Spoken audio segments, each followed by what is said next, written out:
Oi, oi, bem-vindos a mais um TJ UFSC. Eu me chamo Leon Ferrari e hoje você confere.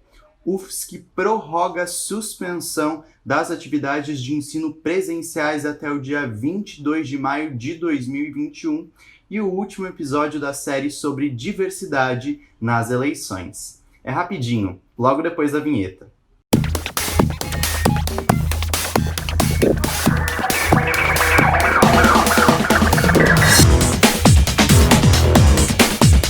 A gente começa o jornal de hoje falando sobre a Universidade Federal de Santa Catarina. A instituição anunciou hoje que estendeu o período de suspensão das atividades presenciais de ensino para o dia 22 de maio de 2021. Essa suspensão é referente a qualquer tipo de atividade acadêmica presencial, como bancas e reuniões, por exemplo. Além disso, também segue proibido o expediente presencial de atividades técnicas e administrativas em todos os campi da universidade. A exceção à regra são os setores de saúde, segurança e em situações de caráter inadiável e essencial. Os programas de apoio e auxílio excepcionais também tiveram o prazo de duração estendido. A portaria número 379 de 2020, que determina essa prorrogação, prevê que em caso de, abre aspas, novos fatos, fecha aspas, os prazos podem ser alterados. Aproveitando que o assunto é Santa Catarina, vamos agora atualizar os dados da pandemia no estado. As informações são da Secretaria de Estado da Saúde. Já são 280.541 casos confirmados conhecidos de Covid-19 em Santa Catarina. Do total, mais de 263 mil já se recuperaram e 14.237 seguem em acompanhamento. Desde o início da pandemia, o estado já registrou 3.243 mortes. A taxa de ocupação dos leitos de UTI do SUS, o Sistema Único de Saúde, é de 70,3%. Representatividade, diversidade e lugar de fala. Nos últimos 2 episódios da série sobre diversidade nas eleições, a gente te explicou a importância de cada um desses fatores para uma política mais inclusiva. Mas só a diversificação de pautas é suficiente? E por que, mesmo o número de candidaturas tendo aumentado, a política segue tendo o mesmo rosto? Para finalizar nossa série especial, a gente responde para você o que está faltando. Antonieta de Barros nasceu em Florianópolis em 1901. A professora, jornalista e escritora foi a primeira deputada estadual negra em Santa Catarina e também no Brasil. Eleita em 1934, Antonieta atuou na Assembleia Legislativa Catarinense até o ano de 1937. Mais tarde, entre 1947 e 1951, assumiu como suplente convocada. Um dia nacionalmente comemorado como Dia do Professor é resultado da luta política de uma mulher negra catarinense, Antonieta de Barros, que no seu fazer político institui esse dia como um dia de homenagem aos professores para lembrar da importância desse ato. Essa é uma representatividade importante, contar essa história é importante. Desde Antonieta, apenas outras 15 mulheres chegaram até a LESC durante os 129 anos da instituição. Como fazer então com que mais Antonietas de Barros alcancem cargos políticos? A lei de cotas tem sido uma ferramenta importante para promover o aumento da diversidade de gênero nas candidaturas. Desde que foi implementada em 1996, a legislação exige que 30% das candidaturas de cada partido seja preenchida por mulheres. Mas ainda existem impasses para que o recurso seja realmente eficiente. 2018 foi o ano mais expressivo para as candidaturas femininas.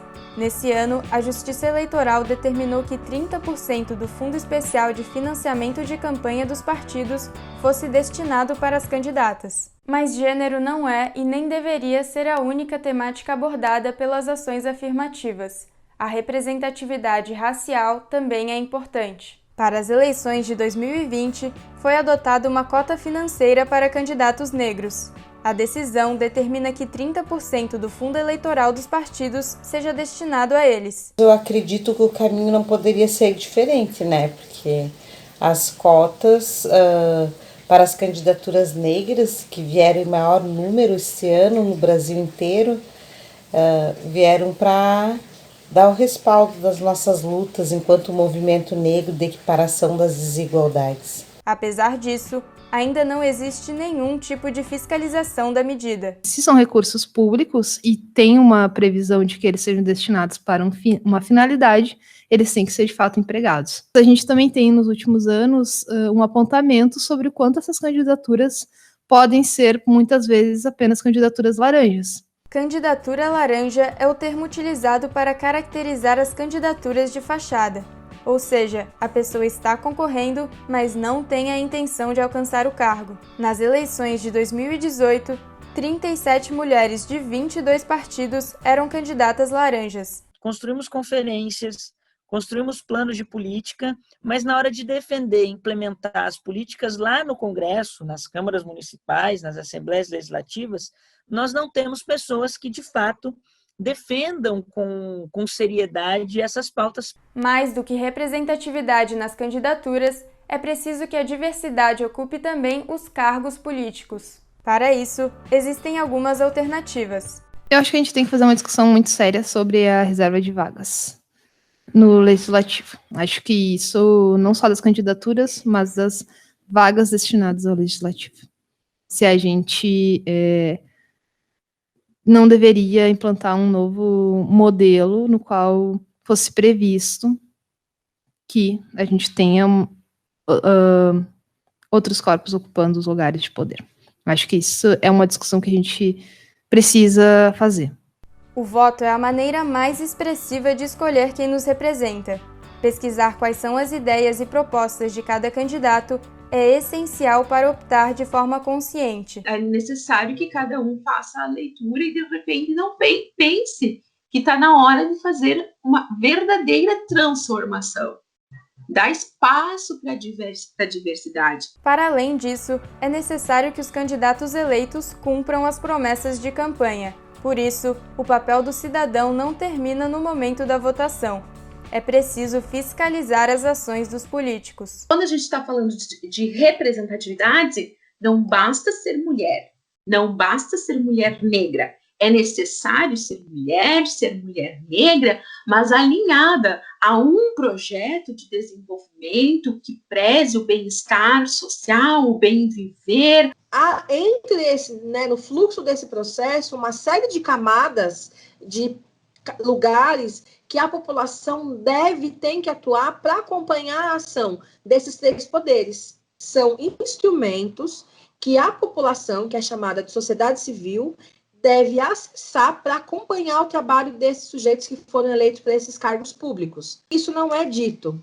99% da população brasileira não sabe da existência desses conselhos, desses fóruns, desses espaços de fiscalização, de tomada de decisão. Pois, afinal, quando você pensar em política, que rosto quer enxergar? É nesse clima de reflexão que o TJ UFSC de hoje chega ao fim. Eu agradeço a sua companhia. Amanhã a gente está de volta, então tchau, tchau.